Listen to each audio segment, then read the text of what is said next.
হয়ে গেল।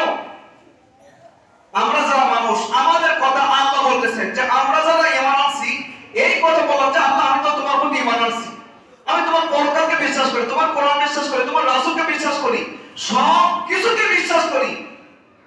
এই কথা বললে কি ওদেরকে ছেড়ে দেওয়া হবে? আমরা কি ছেড়ে ছাড়বো? ওয়াহুম লা ইফতানুন, অথচ তাদেরকে পরীক্ষার সম্মুখীন হতে হবে না। যদি কেউ মুখ দিয়ে বলে আমি ঈমান আনলাম, এই কথা বললেই মানুষ যেন মনে করে যে তাকে ছাড় দেওয়া হবে না, তাকে অবশ্যই পরীক্ষা করা হবে। কেমন পরীক্ষা করা হবে? আপনারা তার একেবারে বাস্তব নিদর্শন কয়েকদিন আগে দেখলেন। আলিফ ভাই একজন উকিল, বাংলাদেশের জঙ্গি একটা সংগঠন ইসকন, আপনার নাম শুনেছেন? বাংলাদেশের জঙ্গি একটা সংগঠন পুরো পৃথিবী ব্যাপী, এদের কিছু জনসংখ্যা গোটা পৃথিবীতে একটা তাণ্ডব চালিয়ে যাচ্ছে আইএস এর মতো। এদের মধ্যে শুধু একটাই নীতি, কিভাবে মুসলমানকে দেশ থেকে বিতাড়িত করা যায়, কিভাবে মুসলমানকে ধ্বংস করা যায়। তারা যত ধরনের পথ ও পন্থা আছে সব কিছুই তারা করে যাচ্ছে। আর আমরা মুসলমানরা যদি এই বিষয়ে আচ্ছা জুলাইয়ের আগে আলোচনা হতো, আলোচনা করতে দেওয়া যেত, আলোচনা করতে দেওয়া হতো, এই বিষয়টা আলোচনা করলেই এক শ্রেণীর মানুষ পাওয়া যেত যে ইমাম সাহেব যা কিছু করেন এসব বিষয়ে আলোচনার দরকার নাই। এরাও একটা মুমিন, এরাও মুসলমানদের একটা অংশ, তাদের ব্যাপারে আল্লাহ তাআলা বলেছেন। আল্লাহ তাআলা বলেন ইয়া আইয়ুহান নাবিয়্যু জাহিদিল কুফফারা ওয়াল মুনাফিকিনা ওয়াগলুয আলাইহিম ওয়া মা'ওয়াহুম জাহান্নাম ওয়া লাবিসাল মাসীর। আল্লাহ তাআলা বলেন ইয়া আইয়ুহান নবী, হে নবী, জাহিদিল কুফফার ওয়াল মুনাফিকিন, আপনি জিহাদ করুন যারা কুফরি করেছে এবং যারা মুনাফিক। যারা কুফরি করে এদেরকে আমরা চিনি কিনা? যারা কুফরি করে তাদের একটা নাম হিন্দু, যারা কুফরি করে তাদের একটা নাম খ্রিস্টান, যারা কুফরি করে তাদের একটা নাম বৌদ্ধ, যারা কুফরি করে তাদের একটা নাম খ্রিস্টান। এরকম করে আমরা ধর্মের দিক দিয়ে যদি তাকাই তাহলে কুফরি শক্তিকে আমরা একেবারে চিনতে পারি, কিন্তু একটা জিনিস চেনা যায় না, সেটা হচ্ছে মুনাফিক। মুনাফিক কি মুসলমান ধর্মে আছে? ইয়া অন্য কোন ধর্মে আছে? মুনাফিক এমন একটা ধর্মের আছে, আর সেই ধর্মটা আমরা পালন করি। কোন ধর্ম? সেই ইসলাম ধর্ম আমরা পালন করি, আর এই ইসলামের মধ্যেই মুনাফিক আছে, যা অন্য কোন ধর্মে নাই। আর এই মুনাফিকদের বিরুদ্ধে আল্লাহ তাআলা জিহাদ করতে বললেন। কাদের বিরুদ্ধে?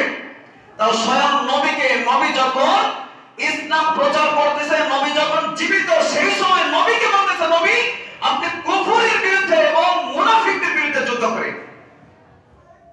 মুনাফিক কারা? বাস্তব প্রমাণের জন্য আল্লাহ তাআলা সে সময় কে কে মুনাফিক তাদের ব্যাপারে আল্লাহ তাআলা আলোচনা করেছেন। বদরের যুদ্ধে যেদিন রাসূল সাল্লাল্লাহু আলাইহি ওয়াসাল্লাম রওনা দিয়েছেন, আল্লাহ রাসূল রাস্তায় যাচ্ছেন, এমন সময় কিছু মানুষ রাস্তা থেকে তারা পিছনে সরে পড়ল।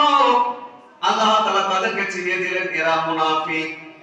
উহুদের যুদ্ধে তারা যুদ্ধে যাইতে যাইতে কিছু মানুষ যুদ্ধের ময়দান থেকে চলে আসলো, তাদের ব্যাপারেও মুনাফিক চিহ্নিত হয়ে গেল। কিন্তু এখন বর্তমান আমাদের যে সমাজ ব্যবস্থা, এই সমাজ ব্যবস্থায় কে মুমিন আর কে মুনাফিক এটা আমাদের চেনার কোনো উপায় নাই। আছে? কে মুনাফিক এটা কি চেনা যায়? সম্মানিত মুসলিম ভাইরা, মুনাফিক আমরা চিনব একভাবে। এখন বর্তমান সত্যের পয়গাম যারা মানুষের কাছে হক প্রচার করতে আসে, আর এই হক প্রচারে যারা বাধা দেয়, হক প্রচারের জন্য যারা বাকবিতণ্ড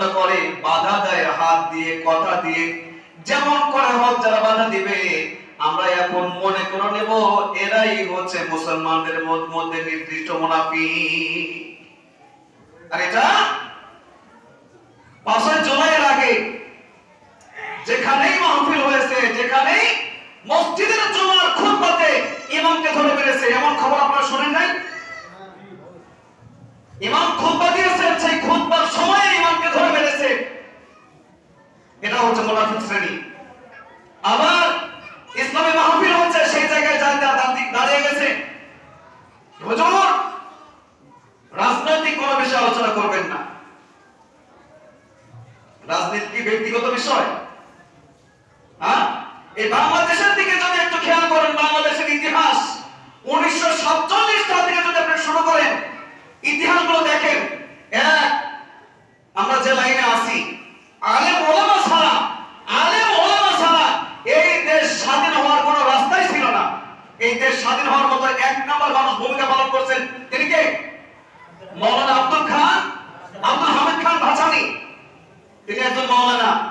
এর আগে 1947 সাল পর্যন্ত ইংরেজ ব্রিটিশদেরকে দেশ থেকে তাড়িয়েছে কারা? আমি গতকালকে একটা লাইভ টক শো দেখলাম, সেখানে একজন, হয়তো তিনি আমেরিকা থাকেন, ভাই প্রকাশ্যে বলতেছে যে আমরা যে হুজুরদেরকে দেখলে ভুরু কুঁচকাই, ঘৃণা করি, এই হুজুররা যদি না থাকতো তাহলে এই বাংলাদেশের অস্তিত্ব পৃথিবীতে থাকতো না। যত ধরনের ষড়যন্ত্র হয়, কয়জন সাধারণ মানুষ রাস্তা বের হয়ে প্রতিবাদ করে? কেউ জানেন আপনারা? 10 জন, 15 জন, 20 জন যদি হুজুর হয়, তারা একত্রিত রাস্তা বের হয়ে প্রতিবাদ করতেছে। আর এই প্রতিবাদী কি? এটা জিহাদ নয়। এদের কাছে শক্তি নাই, কথা বলতে দিতে চায় না, অস্ত্র তো দূরের কথা, কথাটাই বলতে দিতে চায় না।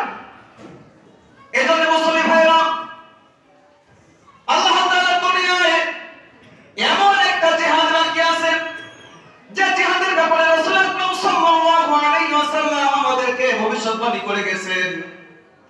সেই জিহাদের ময়দানে উপস্থিত হতে পারলে রাসূল সাল্লাল্লাহু আলাইহি ওয়াসাল্লাম বলেছেন, সেই ব্যক্তি জান্নাতি। যে সেখানে যুদ্ধে অংশগ্রহণ করবে সে জান্নাতি। সুবহানাল্লাহ বলতে মন চায় না? আবার যে ব্যক্তি সেই যুদ্ধের ময়দান থেকে গাজী হয়ে ফিরে আসবে, ব্যক্তিও জান্নাতি, ঈমানের সাথে মৃত্যুবরণ করবে। আর মুসলমানদের মধ্যে এক শ্রেণীর মুসলমান হবে, যে মুসলমান এই যুদ্ধের কথা শুনলেই তারা পৃষ্ঠ প্রদর্শন করে পালিয়ে যাবে। মুসলমানদের মধ্যে হাদিসগুলো যদি আমরা নাসাইতে দেখলাম, সূরা নাসাই হাদিস নাম্বার 3175, 3177, 3178, তিনটা হাদিস সূরা নাসাইতে আছে। দুটো হাদিস আসছে হচ্ছে একটু জয়ীফ আলোচনায়, আর একটা হাদিস আসছে সহিহ বর্ণনায়। রাসূল সাল্লাল্লাহু আলাইহি ওয়াসাল্লাম বলেছেন যে মুসলমানদের মধ্যে দল হলো তিনটা। এই তিনটা দলের মধ্যে এক দল, তারা প্রথমেই তাদের ভূমিকায় থাকে পলায়ন। তাদের ভূমিকা কি? তারা পৃষ্ঠ প্রদর্শন করে তারা হিন্দুস্থানের সাথে বা হিন্দুদের সাথে, নির্দিষ্ট করে হিন্দুস্থান বলতে কি বোঝায়? হিন্দুস্তান বলতে ভারত। এই ভারতের সাথে মুসলমানদের যুদ্ধ হবে। আর এই ভারতের যুদ্ধে মুসলমানদের দল হলো তিনটা। একটা দল হবে যারা পৃষ্ঠ প্রদর্শন করে যুদ্ধ করা বাদ দিয়ে তারা পালিয়ে যাবে। আল্লাহ রাসূল বলেছেন এরা সবাই জাহান্নামী। যুদ্ধের কথা বললে আমাদের মনে সাহস জন্মে নাকি ভয় হয়? সাহস জোগায় নাকি ভয় হয়? যাদের ভয় হয় তাদের মনে করতে হবে তারা এই যুদ্ধের ময়দান থেকে কি করবে? পালাবে। আর যাদের মনে সাহস জন্মে, যাদের রক্ততে গরম হয়ে ওঠে, এদের বিশ্বাস করতে হবে এদের ঈমানের মধ্যে পাওয়ার আছে এবং এরা যুদ্ধের ময়দানে যাবে এবং শহীদ হবে। রাসূল আকরাম সাল্লাল্লাহু আলাইহি ওয়াসাল্লাম বলেছেন, যুদ্ধের ময়দানে হিন্দুদের সাথে যুদ্ধ হইতে হইতে মুসলমানদের একটা দল তারা এমন ভাবে মারা পড়বে, তাদের মৃত্যুর কারণে, তাদের হত্যার কারণে, তাদের শহীদের কারণে ভারতের রাস্তাঘাট, জমিনগুলো প্রায় টাকনু পর্যন্ত রক্তে ডুবে যাবে। সুবহানাল্লাহ। মুসলমান আপনার মনে কেতা হয় না? রাসূল আকরাম সাল্লাল্লাহু আলাইহি ওয়াসাল্লাম যখন তায়েফের ময়দানে ইসলাম প্রচারের উদ্দেশ্যে দাওয়াত মানুষের কাছে পৌঁছানোর জন্য যখন তিনি গেলেন, যাওয়ার পরে যখন তাদের সামনে দাওয়াত দিচ্ছেন, এই দাওয়াত দেওয়া অবস্থায় তায়েফবাসীরা রাসূল সাল্লাল্লাহু আলাইহি ওয়াসাল্লামের সাথে কি আচরণ করেছিলেন? তাকে এলাকার বড় বড় শ্রেণীর কিছু যুবক, চোখাই জাতীয় কিছু যুবক তাদের রাসূল সাল্লাল্লাহু আলাইহি ওয়াসাল্লাম পিছনে লাগিয়ে দিয়েছিল। এলাকার নেতৃবৃন্দ, যাও ওই যে মুহাম্মদ পাগল আছে, ওকে একটু শায়েস্তা করো। এই কথা শুনে এলাকার যুবকগুলো রাসূল সাল্লাল্লাহু আলাইহি ওয়াসাল্লামকে চিনতে না পেরে এমন মারা মেরেছিল। আল্লাহ রাসূল সাল্লাল্লাহু আলাইহি ওয়াসাল্লাম বর্ণনা করেছেন, আল্লাহ রাসূল রক্তমাখা শরীরে যখন তিনি পা জমিনে ফেলতেছিলেন, বারবার ধাপ দিচ্ছিলেন, সামনের দিকে অগ্রসর হচ্ছিলেন, এমন সময় আল্লাহ রাসূলের জুতোর মধ্য থেকে রক্তগুলো ছিটকে উঠতেছিল। আল্লাহ রাসূলের শরীর থেকে এতই রক্ত পড়েছিল যে তার জুতো রক্তে ভরে গিয়েছিল। তিনি যখনই জুতো পা দিয়ে হাঁটতেছিলেন, তখন জুতোর মধ্যে থেকে রক্তটা কি হয়? ফুলিঙ্গ দিয়ে উপরের দিকে উঠতেছিল। আর এইভাবে তিনি সামনের দিকে অগ্রসর হচ্ছিলেন। তাই বাসা তাকে গ্রহণ করলো না। সম্মানিত মুসলিম ভাইরা, আল্লাহ তাআলা বলেন, ওয়াকাতিলুহুম হাত্তা লা তাকুনা ফিতনাতুন ওয়া ইয়াকুনা আদ-দীনু কুল্লুহু লিল্লাহ। আল্লাহ তাআলা বলেন, তোমরা তাদের সাথে যুদ্ধ করো, তাদের সাথে সংগ্রাম করো, হাত্তা লা তাকুন, যতক্ষণ পর্যন্ত ফিতনাতুন ওয়া ইয়াকুনা আদ-দীনু লিল্লাহ, যতক্ষণ পর্যন্ত ফিতনা দুনিয়া থেকে বিতাড়িত না হয়, যতক্ষণ পর্যন্ত ফিতনা দুনিয়া থেকে অবসান না ঘটে এবং আল্লাহর আইন আল্লাহর জমিনে প্রতিষ্ঠিত না হয়, এতক্ষণ পর্যন্ত মুসলমানদেরকে আল্লাহ তাআলা জিহাদের জন্য অনুমতি দিয়েছেন। দুই শ্রেণীর মানুষের বিরুদ্ধে, একটা শ্রেণীর মানুষ হচ্ছে কুফর শক্তি, আর একটা শ্রেণীর মানুষ হচ্ছে মুনাফিক। কাদের সাথে যুদ্ধ করবো আমরা? তবে মুনাফিকদের ব্যাপারে আলোচনা আসছে, বিভিন্ন তাফসীর করেছে যে মুনাফিক যদি আমরা দেখি যে এই ব্যক্তিটা এরকম, মুনাফিকের যে নিদর্শনগুলো আছে, যে কথা বলে মিথ্যা বলে, ওয়াদা করে ভঙ্গ করে, আমানতের খেয়ানত করে এবং কোন ধরনের কোন ঝগড়া বিবাদ হলে সে অশালীন ভাষায় গালিগালাজ করে। এই চারটা নিদর্শন হচ্ছে একজন মুনাফিকের আচরণ। কিন্তু যারা আল্লাহর জমিনে আল্লাহর আইনটা বাস্তবায়ন করতে বাধা দেয়, এরা কি মুনাফিক শ্রেণী? এরা কোন শ্রেণী? এরা কাফের শ্রেণী। কারা? এরাও মুসলমানদের মধ্যে একটা দল, যারা তাদের বন্ধু বানিয়েছে, যারা মুশরিক তাদেরকে। আর আল্লাহ তাআলা বলেছেন, আল্লাযীনা ইয়াত্তাখিযুনাল কাফিরিনা আউলিয়া, যারা কাফেরদেরকে বন্ধু বানিয়েছে এরা ওদেরই মতো হবে।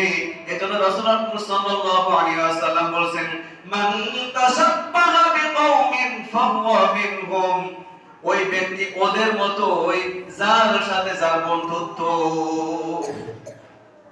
মান তাশাব্বাহা বিকাওমিন ফাহুয়া মিনহুম, আপনি আপনার বন্ধু চয়েস করবেন, আপনি আপনার যার সাথে মেলামেশা করবেন, সে যদি মুসলিম হয় আপনি কোথায়? মুসলিম নিরাপত্তা প্রাপ্ত। আর সে যদি মুনাফিক হয়, সে যদি ধর্মীয় ভাবে সে কাফের হয়, তাহলে আপনিও তার সঙ্গে এবং সাথী। সম্মানিত মুসলিম ভাইরা, আল্লাহ তাআলা বলেন, ফাইন ইনতাদাউ ফাইন্নাল্লাহা বিমা ইয়ামালুনা বাসীর। বাসীর শব্দের অর্থ হচ্ছে স্বপ্নদর্শী। স্বপ্নদর্শী, যিনি সপ্তম আসমানের উপর থেকে আল্লাহ তাআলার যে অবস্থান, সেখান থেকে সপ্তম জমিনের নিচ পর্যন্ত যা কিছু আছে সব কিছু যিনি এক সময়ে সমানভাবে যিনি দেখেন, তাকে বলা হয় কি? সূক্ষ্মদর্শী, বাসীর। এজন্য আল্লাহ তাআলার একটা গুণবাচক নাম হচ্ছে কি? বাসীরুন। সামিউন বাসিরুন, যিনি শ্রবণকারী, সব কিছু তিনি সমানভাবে শোনেন, সব কিছু কথা কাজ হাঁটা চলা সব কিছু তিনি সমানভাবে শোনেন এবং সব কিছু তিনি সমানভাবে দেখেন, তাকে বলা হয় বাসিরুন, তাকে বলা হয় সামিউন। সম্মানিত ভাইরা, আল্লাহ তাআলা বলেছেন, ইয়া আইয়ুহান নাবিয়্যু হাররিদিল মুমিনিনা আলাল কিতাল। হে নবী, এক জায়গায় আল্লাহ বলতেছে কি, যে তুমি মুনাফিক এবং কাফেরদের বিরুদ্ধে যুদ্ধ করো, আর আরেক জায়গায় আল্লাহ তাআলা মুমিনদেরকে যুদ্ধ করার জন্য যে মন মানসিকতা দরকার, সেই মন মানসিকতা তৈরি করার জন্য আল্লাহ নবীকে বলতেছেন, ইয়া আইয়ুহান নবী, হে নবী, হাররিদিল মুমিনিনা আলাল কিতাল। যুদ্ধ সম্পর্কে আপনি আপনার মুমিন বান্দা উম্মতকে, আপনি আপনার সঙ্গী সাথীদেরকে উদ্বুদ্ধ করুন।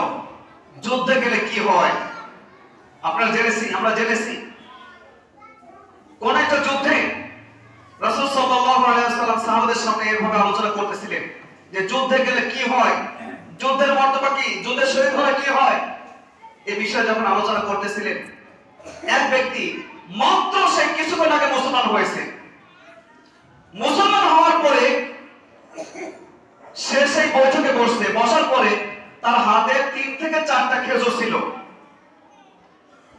একটা খেজুর অর্ধেক খানি খেয়েছে, একটা খেজুরের অর্ধেক খেয়েছে, অর্ধেক এখনো বাকি আছে, আর আরেক হাতে এখনো 2-3টা খেজুর আছে।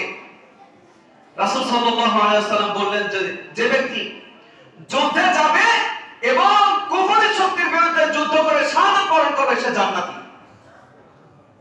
এর আগে সে জেনেছে জান্নাতে কি হয় না হয়, জান্নাতে কি আছে না আছে। সাহাবী রাসূল আকরাম সাল্লাল্লাহু আলাইহি ওয়াসাল্লামের কথাটা শোনার পরে তিনি আর দেরি করলেন না, তার হাতে যে 2-3টা খেজুর ছিল এবং এক হাতে একটা খেজুরের অর্ধেক অংশ ছিল, অর্ধেক খেয়েছে আর অর্ধেক অংশ একটা হাতের মধ্যে রয়েছে, অর্ধেকটা এবং হাতের অন্যান্য খেজুরগুলো ফেলে দিয়ে রাসূল আকরাম সাল্লাল্লাহু আলাইহি ওয়াসাল্লামের উপরে কথা বিশ্বাস করে তিনি যুদ্ধের ময়দানে ঝাঁপিয়ে পড়লেন এবং যুদ্ধ করতে করতে তিনি শহীদ হয়ে গেলেন। মাত্র কিছুক্ষণ আগে সে মুসলমান হয়েছে, যুদ্ধে অংশগ্রহণ করেছে, শাহাদাত বরণ করেছে, এক ওয়াক্ত সালাত আদায় করেনি। তার মানে এইটা না যে যারা সালাত আদায় করে না জেনে শুনে, যারা জেনে শুনে এখানে মসজিদ ফরজ সালাত হয়, ফরজ সালাত হয়, আর এখানে দোকানগুলো খোলা থাকে, এর চাইতে অত্যাচার আর কি আছে। এখানে মসজিদ ফরজ আযান হয়, ফরজ নামাজ হয়, কিরাতগুলো রাস্তা থেকে শোনা যায়, আর এই জায়গায় দোকানগুলো খোলা থাকে, এর চাইতে অত্যাচার আর কি আছে, জুলুম আর কি আছে, এর চাইতে দ্বীনে ইসলামকে ঘৃণা করার কথা কি আছে। আমি এলাকার সকলকে অনুরোধ করে বলবো, যারা জায়গা ভাড়া দিয়েছেন তাদের পক্ষ থেকে বলবো, যে সময়ে যদি দোকান বন্ধ না থাকে তাহলে এখানে দোকান করা যাবে না। অসুবিধা হবে কারো অসুবিধা হবে, ফেলতে হবে। জায়গা মালিককে বলবো, যখন নামাজের আযান হবে, আযান হওয়ার সাথে সাথে সাতার পড়তে হবে, নামাজে উপস্থিত হতে হবে। যদি এভাবে করতে পারো দোকান করো, না হলে নাই। খাস কথা, এখানে কাউকে ভয় করার কোনো বিষয় আছে? এবং মসজিদ মাদ্রাসা যারা কর্তৃত্বে আছে, দায়িত্বে আছে, তাদেরকে বলবো এই সমাজ ব্যবস্থা আশেপাশের দোকানগুলোতে বিভিন্নভাবে দাওয়াতি কাজ করে কিভাবে প্রত্যেকটা মানুষকে মসজিদমুখী করা যায় তার একটা ব্যবস্থা করার জন্য, দিনে হোক রাতে হোক যেমন করে হোক তাদের কাছে এটা পৌঁছাইতে হবে, দাওয়াত পৌঁছাইতে হবে। তারা যেন আযান হওয়ার সাথে সাথে তাদের দোকানগুলো বন্ধ করে দেয় এবং তারা যেন মসজিদে আসে। দোকান যদি বন্ধ থাকে কোনো মানুষ এখানে বসে থাকতে পারবে? এই জন্য আমি দোকানি ভাইদেরকে বলবো, ভাই আপনি ব্যবসা করছেন আপনার পেটের জন্য, কিসের জন্য? আপনার পেটের কিছু খাবারের জন্য, আপনার আহার পরিবার যারা আছে তাদের কিছু খাবারের ব্যবস্থার জন্য। আল্লাহর জাহান্নামকে আপনার ভয় হয় না? আপনি পেটের জন্য করছেন, আপনার পিঠে পড়বে, এটার কি ভয় হয় না?